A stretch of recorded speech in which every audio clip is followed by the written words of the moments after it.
Chers amis, bonjour.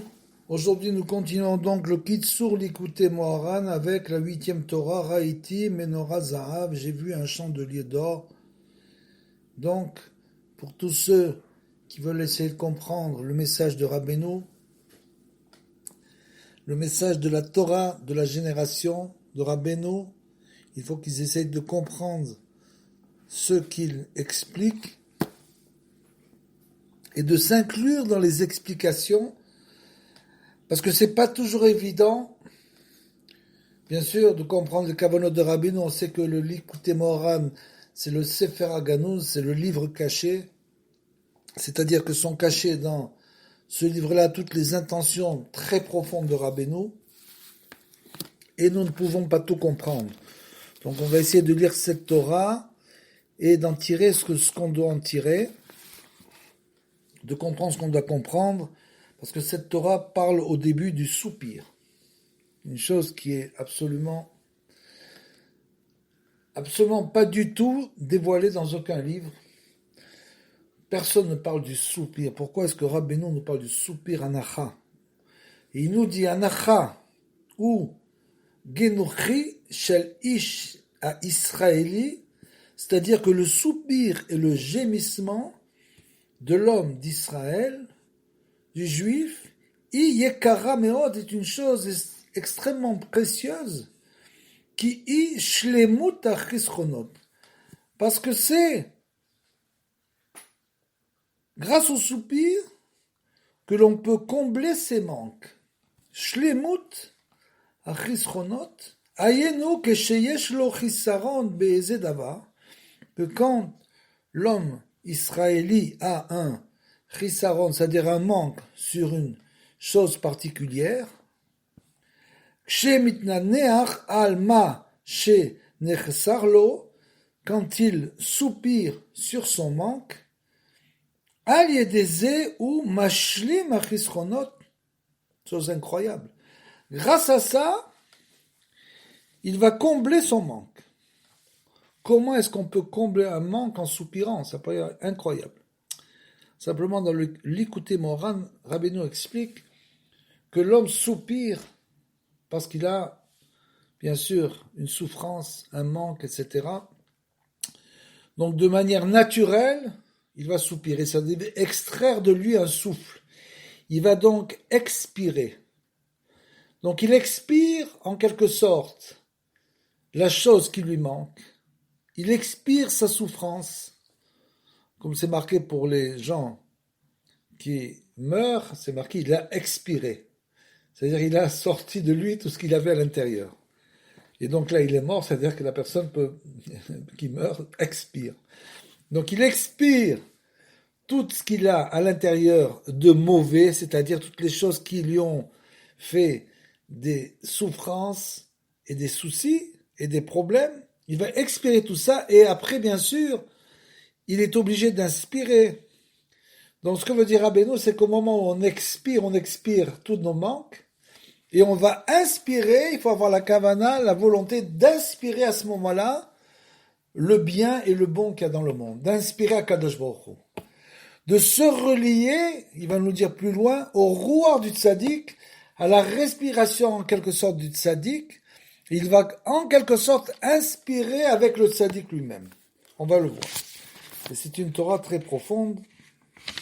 Donc il nous dit par la suite, Kol achisronot sheyesh le'adam en de parnasa en bebriut aguf, tous les manques que l'homme a, que ce soit au niveau de la subsistance, que ce soit au niveau de la santé ou de toute autre chose, kulam i efshar le ashlimam ki im al yedeh atzadik ve'harav ha'emet. On est lié. Il faut savoir qu'on est complètement lié au juste de la génération. Comme on l'a expliqué, le juste de la génération, c'est le Messie de la génération. Il vient sauver la génération. C'est par lui que passe le souffle divin. On va le voir, c'est écrit. C'est par lui que le souffle divin passe. Donc il faut absolument se brancher sur ce souffle divin qui est le souffle du tzaddik de la génération. Alors vous allez me dire, il y a des gens qui sont pas avec le tzaddik. eh ben, même eux, ils prennent leur souffle du tzaddik, sans même le savoir. Même s'ils sont contre le tzaddik. Donc, kulam yefshar le hashlimam ki al yedei tzaddik ve'arav haemet. Donc, ils peuvent combler leur manque uniquement grâce au juste de la génération, chez Nilve et Lav, qui l'accompagne. Kishlemut achisronot I al yedei anacha, parce qu'on ne peut combler ses manques qu'avec avec ce souffle, avec ce soupir. Canal.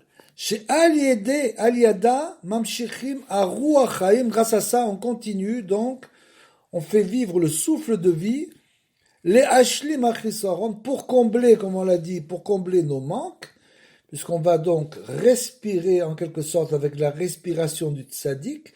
Donc il va nous arriver bien sûr un vent positif, un vent de kedusha, de sainteté, qu'on va inspirer après avoir expiré, le hashlim achisaron, chez mitnanea elav, que l'homme donc, quand l'homme soupire. Aval ze, aruach chaim, bien sûr, étant donné que il y a la respiration du juste de la génération qui nous donne en quelque sorte cette respiration-là, il va bien s'entendre qu'il y a aussi l'autre côté. On va l'expliquer. Aval ze aruach chaim le'ashlim achisaron mekablim rak me'atzadik ve'arav shebador. Ça, on l'obtient uniquement du juste de la génération. Il n'y en a pas 50, il n'y en a qu'un seul. Donc c'est de Rabbeinu qu'on prend tout notre souffle, le souffle de vie que Akadosh Baruch Hu met dans ce monde par l'intermédiaire du tzaddik, comme il écrit Hashem ve'uzo. C'est quoi Hashem ve'uzo? Il n'a pas besoin de uzo, il n'a pas besoin de et sa force. C'est Hashem et sa force, il est écrit. Hashem, il est infini. Donc c'est même interdit de dire Hashem ve'uzo, Hashem et sa force. Complètement interdit. Puisqu'on ne doit pas matérialiser les voies de Dieu. On peut pas faire une chose pareille. Donc on parle là du tzaddik, bien sûr.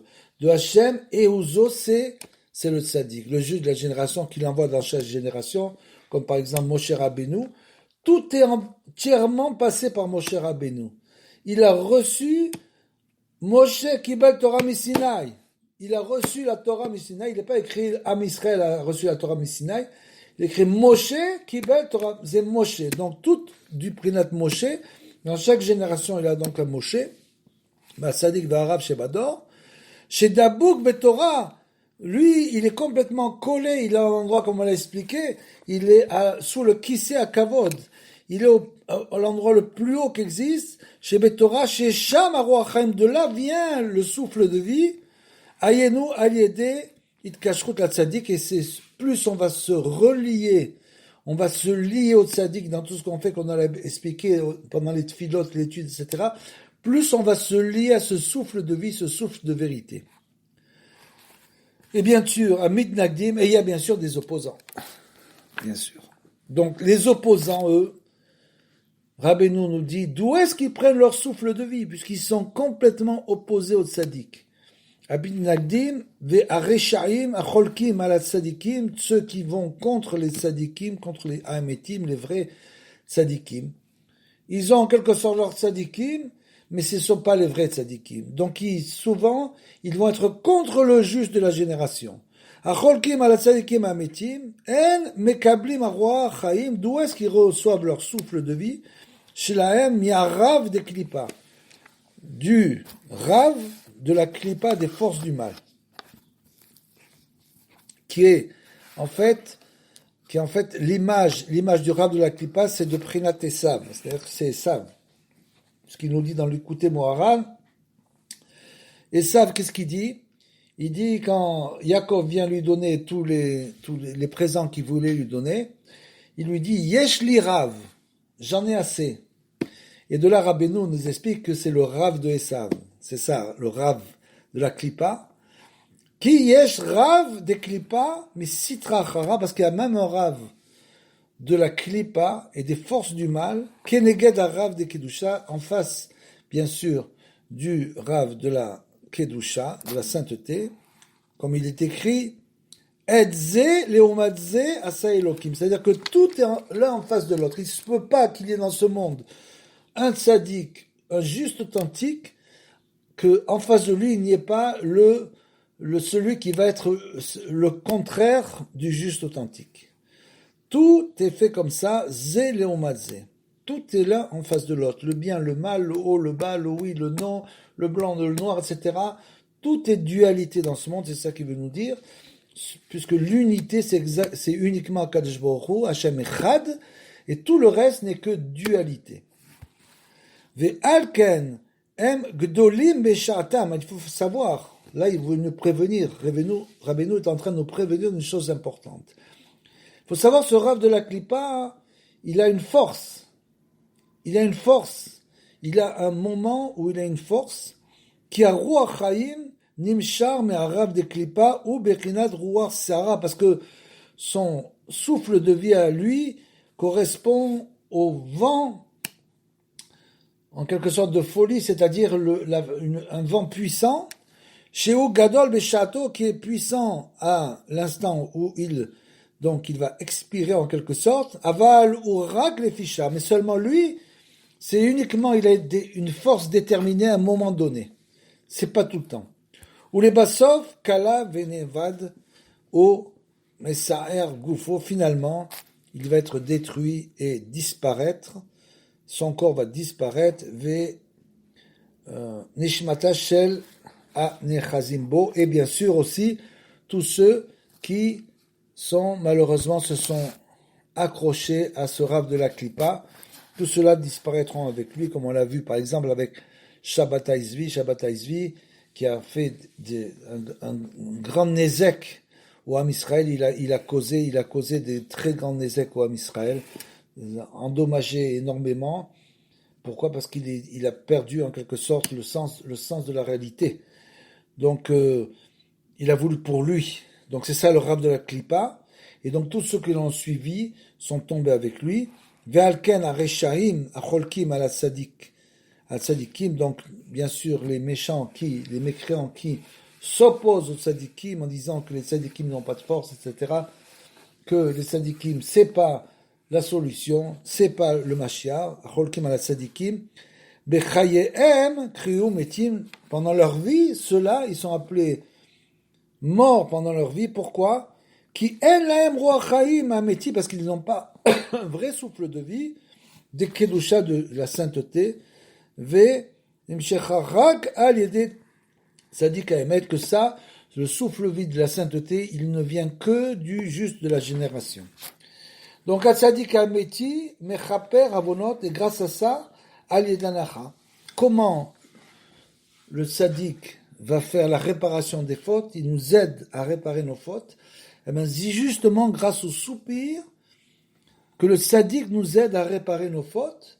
Chez Al Yedeze Mamshichim Mimeno Ruach Chaim, c'est-à-dire qu'il va, en quelque sorte, l'homme va sortir, va expirer, donc va soupirer, le mauvais vent va sortir donc de sa bouche, et à ce moment-là, le tzaddik va pouvoir faire entrer à l'intérieur un vent de sainteté, mais Ruach Chaim le'ashlim achisaron hanaal, que Moshe Katuv, comme il est écrit dans la Mishleh, ve'ish chacham et kaperna, que c'est le tzaddik, l'homme intelligent, l'homme qui a la connaissance, qui peut faire la kapara, qui peut Yekaperna, qui peut donc expier les fautes. Assour, maintenant qu'on a vu qu'il y a le tzaddik et il y a les opposants. Alors maintenant il faut savoir que, bien sûr, c'est pas un monde qui n'est fait que de tzaddikim, donc il y a des gens qui ne sont pas des tzaddikim, mais qui sont l'inverse des tzaddikim, bien sûr. Alors quelle attitude doit-on avoir vis-à-vis de ces gens-là? Et Rabbi nous donne un grand secret. Assur le idgarot bereshaim acholkim.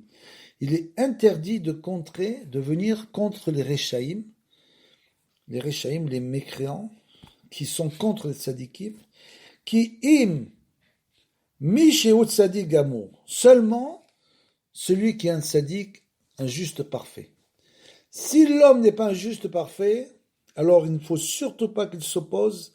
Il ne doit pas s'opposer à ces mécréants directement, face à face. דיינו שכבר הפריש וגירש לגמרי כל הרע של כל הארבע יסודות שהם כלל המידות. Si une personne a fait la réparation totale de ses traits de caractère et qu'il a réussi à faire sortir des 4 éléments fondamentaux qui sont l'air, l'eau, la terre, donc l'air, l'eau, la terre et le 4e élément. À ce moment-là, si il arrive à faire sortir de ces 4 éléments-là tout le mal qu'il y avait en eux, il a réussi à trier le mal de ces 4 éléments, alors bien sûr c'est ce qu'on appelle un tzaddik gamour. Maintenant s'il n'est pas arrivé, donc la terre aussi, donc s'il n'est pas arrivé à faire sortir le mal de ces 4 éléments, ça veut dire qu'il n'est pas encore arrivé à un niveau de purification suffisante pour arriver à aller contrer les mécréants. Les 4 midot, Hache Batuach Shelo Yeralo Shum Mirshol Avera, jusqu'à ce qu'il soit sûr que celui-ci, que le mécréant ne va pas entraîner chez lui une chute et Dieu préserve une faute. C'est-à-dire qu'en fait, il faut comprendre que pour le commun des mortels, pour nous, les gens qui essayons d'aller dans les voies de la Torah, il est clair qu'il faut s'écarter tout simplement des mécréants. C'est la seule solution. C'est bien sûr quand on décèle, on arrive à déceler chez quelqu'un que c'est pas une personne droite. La seule manière de survivre, c'est de s'écarter et surtout ne pas essayer de s'opposer ou d'essayer de faire des leçons de morale. Ça, bien sûr, c'est interdit. Mais alors, comment on va faire si justement il y a une situation comme ça? וצדיק כזה כל הנבלים אליו הם דווקא יכולים להתגרות ברשעים. Par contre, le tzaddik, un tzaddik comme celui-là qui est un tzaddik parfait, lui, il a la force de se battre contre les mécréants, bien sûr, les opposants. Et donc, il peut s'opposer à eux, et même ceux qui sont accrochés au tzaddik, qui sont avec le tzaddik. Aval, Kol Michelo Bitel Ara Legamre, par contre, celui qui n'a pas encore éliminé tout le mal qui existe en lui, Ve'ara Adain Bekoach, et le mal a encore une force. Av she'en lo shum avera, malgré que cet homme n'ait aucune faute, il n'a aucune faute, c'est quand même un tzaddik à son niveau. C'est donc une personne qui ne faute pas du tout. Bien sûr, cette personne ne faute pas du tout. Malgré tout, Enze Tzadik Gamour, il n'est pas encore arrivé au niveau du juste parfait. D'Assurlo les Garot Bereshaim, et il est formellement interdit de s'opposer directement aux mécréants quand il décèle que ces gens-là sont des mécréants, bien sûr. Ki yochal et azikbo, parce que celui-là, il pourra lui faire un dommage. Et malheureusement, c'est ce qu'on voit tout le temps. C'est que les mécréants qui se cachent souvent, comme Rabbeinu l'a expliqué aussi, que le Baal Davar mitlabesh ve mitzvot, c'est-à-dire qu'il s'habille en premier avec les mitzvot. Pourquoi? C'est comme ça qu'il nous fait tomber, bien sûr. Il se déguise avec les mitzvot. C'est les gens qui se déguisent, que pour eux la Torah c'est un déguisement, mais au fond d'eux-mêmes il n'y a que des tavot, c'est-à-dire que leur passion, ils n'ont jamais travaillé sur leur passion. Et donc, à Sour, Garot, des gens comme ça, quand on les décèle, bien sûr, il faut s'écarter d'eux au maximum et surtout ne pas les affronter, qui ochal et azigbo, parce qu'ils peuvent faire endommager Razvé Shalom, Arichat Arouach Shelaim, du fait de la puissance de leur souffle, de leur mauvais souffle, chez Mekablim et à Sitra, qu'ils reçoivent des forces du mal. Chez Ou Gadol Beshato, et qui a une force à son moment, Rachaman Isla, que Dieu nous préserve d'être à ce moment-là, bien sûr. Aval Atzadik Agamo, par contre, le juste parfait, Ana Yachol le Orid et Atzmo, le Toratsinor, Derer Sham et Kablim Areshaim, lui, le Tzadik Gamour, qu'est-ce qu'il fait? Il a la force de descendre à l'intérieur du conduit, c'est une chose assez incroyable qui nous dit Rabbeinu, vous allez me dire, ça paraît être du chinois, de quoi est-ce qu'il parle? De quoi est-ce qu'il nous parle? Le Tsinor, etc. Mais de quoi il parle? Tous ceux qui sont allés à Ouman, quand ils sont revenus d'Ouman, ils comprennent, ils peuvent comprendre ce qui est écrit là. Alors il nous dit, le tzaddik gamour, il peut descendre à l'intérieur du conduit. Où les Rechaim reçoivent leur souffle des forces du mal. Donc le tzaddik gamour, lui, il n'a pas peur, il ne craint pas d'être endommagé, il ne craint pas de subir aucun dommage, donc il peut descendre à l'intérieur de ce tsinor, de ce conduit-là, dont qu'utilisent les mécréants pour vivre, recevoir leur souffle du mal, les chavreaux au larnio, et ils peuvent donc casser le souffle à l'intérieur du tsinor, au larnio, et l'étouffer, ou les hashpi la rechaim, adéares, et il peut faire tomber les méchants, les mécréants jusqu'à terre. Donc ça veut dire que celui qui est accroché au tzaddik de la génération, que ce tzaddik est à un niveau tellement élevé qu'il peut les aider, bien sûr, à se débarrasser de tous ces mécréants qui veulent essayer de l'annuler. Velavo lazé, les afrishara miatov. Alors comment est-ce qu'on fait maintenant pour arriver à séparer le bien du mal? Là on a parlé des 4 éléments fondamentaux. Donc comment est-ce qu'on peut arriver à séparer le bien du mal en nous dans les 4 éléments fondamentaux? Ou à l'aider à Torah, Tfila, c'est uniquement avec la Torah et la Tfila, bien sûr. Dayeno, chez Aliedi Limud Apovskim, c'est-à-dire que quand on va apprendre, donc bien sûr la halacha, puisque Rabbeinu nous le dit souvent, il faut être baki en halacha, c'est-à-dire qu'il faut au moins étudier un perek ou 2 halacha tous les jours. Tous les jours, il faut essayer d'étudier la halacha. Pourquoi? Parce que c'est le seul moyen de séparer, c'est une séparation de la halacha. On nous dit ça, il faut faire, tu peux faire, mais ça, tu ne peux pas faire. Donc, on sépare le bien du mal, bien sûr. Aliédez limud aposkim, grâce à l'étude des décisionnaires, aliédez mafreshim ou mevarerim atov miara, donc on sépare le bien du mal. Aliédez chez mevarer à sakalacha, justement grâce à la décision qui est prise. Et on a donc un décret qui nous dit que c'est comme ça que ça doit être. C'est la halacha finalement. Ou Megarshim ou Mevatlim Ara, et comme ça on arrive à se séparer du mal, Mikol Arba Yesodot, de tous les 4 éléments fondamentaux, chez M Klal Kol Amidot, qui représente tous les traits de caractère.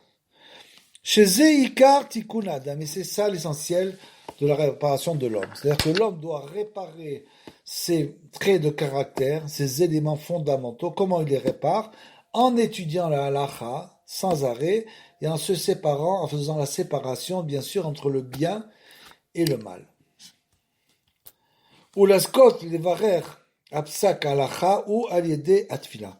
Et alors là, c'est encore un chidouche de Rabbeinu, bien sûr, parce que tu vas me dire alors, bon, bien sûr, il faut se mettre à étudier la halacha sans arrêt, et comme ça, tu deviens tzaddik. Ça paraît quand même assez simple, parce que la halakha, c'est pas très compliqué, c'est des choses qu'il faut apprendre, il faut beaucoup étudier. La halakha, c'est beaucoup d'études. Donc, les scotch bon, maintenant, il y a le kitsur shulchan aruch, c'est-à-dire que chacun peut étudier certaines lois tous les jours, des petites lois. Il y a dans énormément de livres aujourd'hui, même en français, etc. Donc, c'est relativement facile d'étudier quelques lois en français tous les jours. Mais, par contre, l'iscot, les varères, et comment tu peux essayer véritablement de séparer le bien du mal? Ça paraît assez incroyable. Rabbeinu le dit, c'est avec la tfila. Maintenant, quel rapport il y a entre la halacha et la tfila? Je vois aucun rapport entre la tfila et la halacha. Ça paraît vraiment aucun rapport. Okshemit palelim al dava, parce que quand on prie pour une chose certaine, af chez alede tfila nitmale bakashato, bien que grâce à la tfila on peut réussir à ce que Akadosh Baruch Hu finalement remplisse nos besoins naturellement.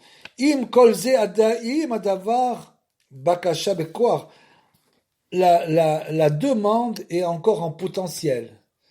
Elle est encore en potentiel, elle n'est pas encore en action. Ve'al yeze alimut Torah, et grâce au limut Torah, nigmar ve'yotzi mikor à la poil, grâce à l'étude de la Torah, on arrive donc, bien sûr, à faire, en quelque sorte, que cette demande qui était en potentiel pendant la Tefila devienne véritable. Ve'az naase retsono ve'nimle begalshato. Et donc après, on fait la volonté sa volonté de la personne, et finalement, il va recevoir ce qu'il désire recevoir. Ve'iske le ashpil acholkim aminagim ad ares. Et grâce à ça, l'homme, donc, c'est-à-dire que, en fait, dès le moment où l'homme étudie la halakha, il sépare le bien du mal.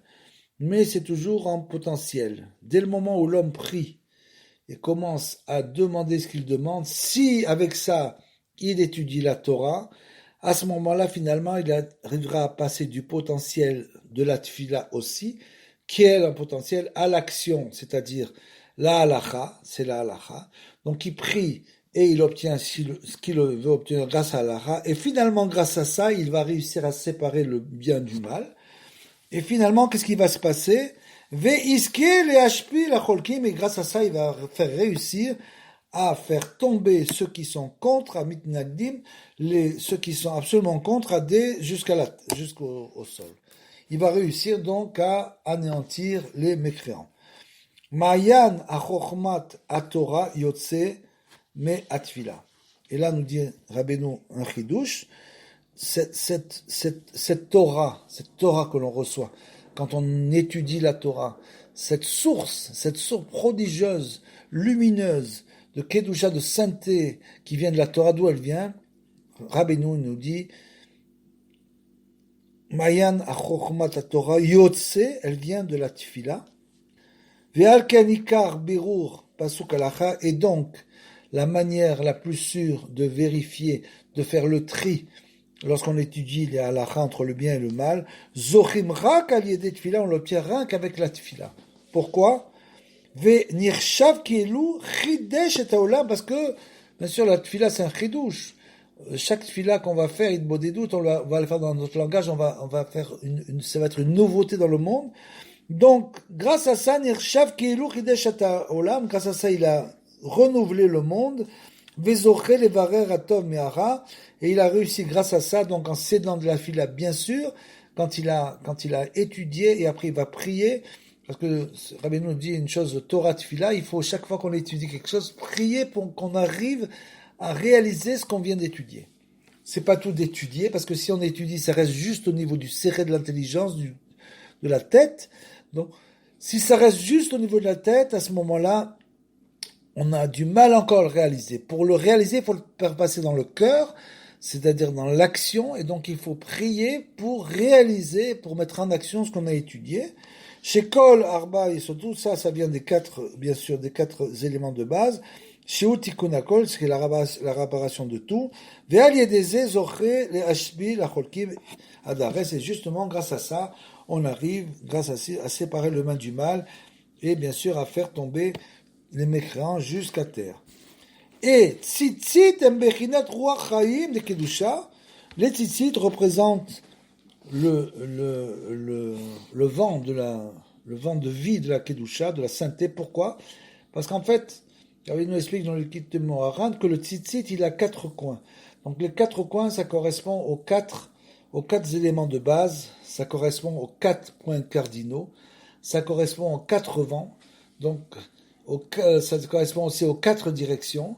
Donc, le tzitzit, il a une force terrible, la force de réunifier toutes les choses qui sont dispersées en quelque sorte dans les 4 vents.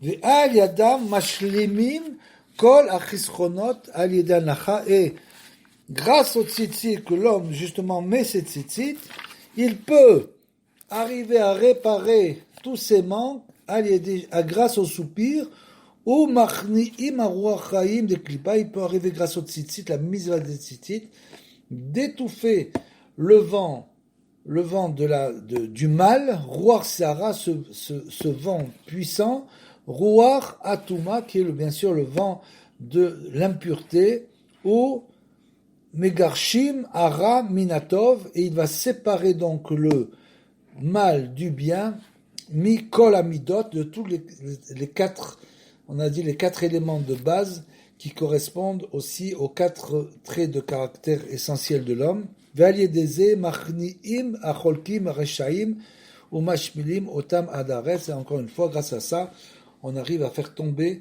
tous les mécréants qui s'opposent bien sûr aux tzadikim.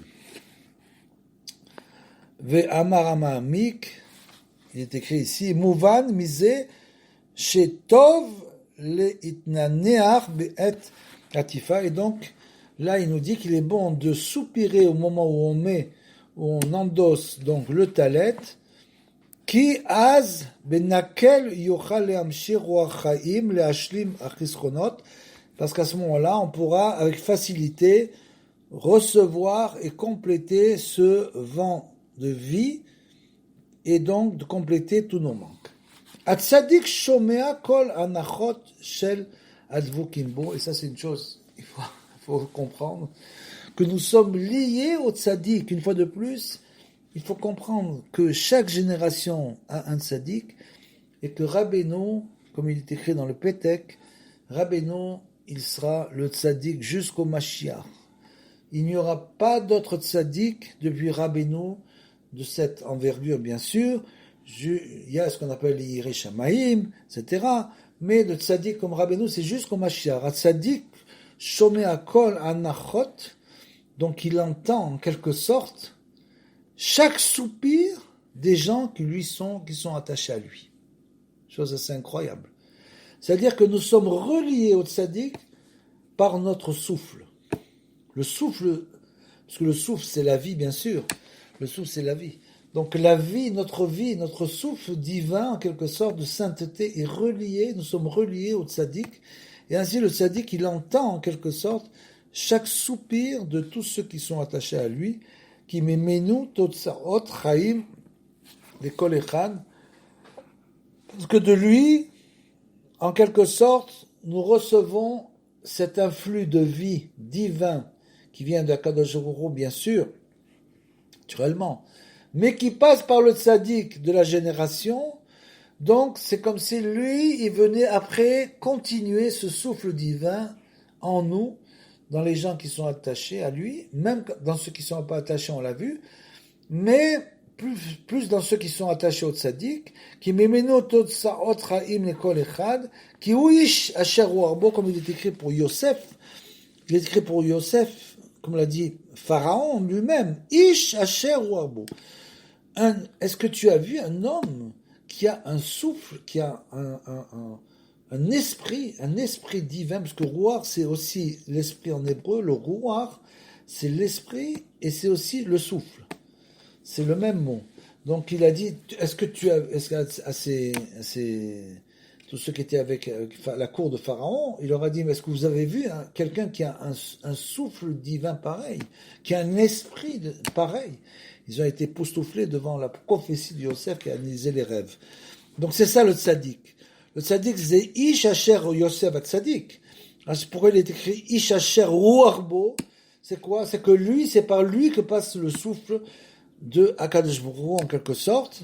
Ou Kemoshe Amru Rachamenu Zera, comme les sages ont dit, chez Yodea le alors Neged Rucho Shel Kol Echad Ve'echad, que comme on dit les sages, que lui, le tzaddik à génération, il sait aller, il comprend en quelque sorte le niveau de chacun, donc il sait aller selon chacun, selon le niveau de chacun, là alors neged rucho shel kol echad ve'echad, ou mamshir ou mashlim aruach chaim, et il peut donc à ce moment-là compléter et parfaire ce souffle de vie shel kol echad ve'echad de chacun d'entre nous.